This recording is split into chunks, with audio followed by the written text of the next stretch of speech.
क्या माँ बाप कब्र में जाकर अपनी औलाद को भूल जाते हैं, या फिर दुनिया से रुखसत होने के बाद भी उनके दिल में औलाद की याद बाकी रहती है? क्या कब्र की तन्हाई में माँ बाप अपनी औलाद की आवाज, उनकी दुआएं और उनके आंसू महसूस करते हैं? और अगर ऐसा है तो क्या हम जिंदा लोग अपने माँ बाप के लिए क्या कुछ कर सकते हैं? इस्लामी तालीमात हमें यह हकीकत समझाती हैं कि मौत दुनियावी रिश्तों को जुदा तो कर देती है, मगर मोहब्बत को खत्म नहीं कर सकती।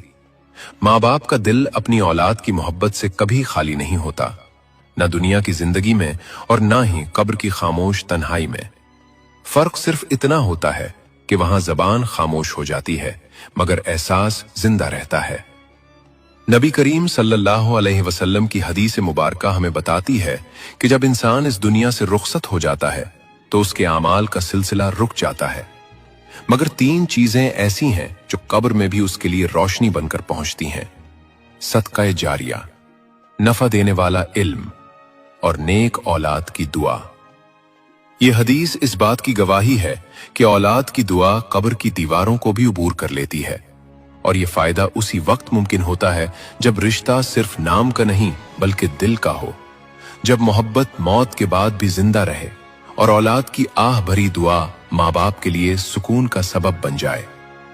नाजरीन, मौत कोई अंजाम नहीं बल्कि एक नई जिंदगी की शुरुआत है, एक ऐसा सफर जिसका आगाज खामोशी से होता है मगर अंजाम हमेशा के लिए होता है।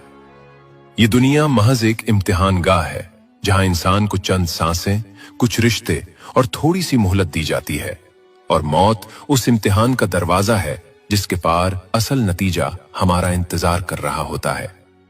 जब ये दरवाजा खुलता है तो न दौलत साथ जाती है, न ओहदे की चमक काम आती है, न रिश्तों की पहचान बाकी रहती है।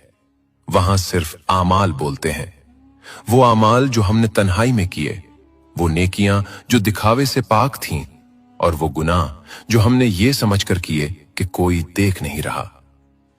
कब्र एक ऐसी जगह है जहां सच और झूठ हमेशा के लिए जुदा हो जाते हैं, जहां गुरूर मिट्टी में मिलकर अपनी हकीकत खो देता है और इंसान पहली बार खुद को पहचानता है कि वो असल में क्या था। न वो जो वो दुनिया को दिखाता रहा, बल्कि वो जो वो अल्लाह के सामने था। नाजरीन, क्या आपने कभी तन्हाई के किसी लम्हे में अपने दिल से ये सवाल पूछा है कि क्या माँ बाप कब्र की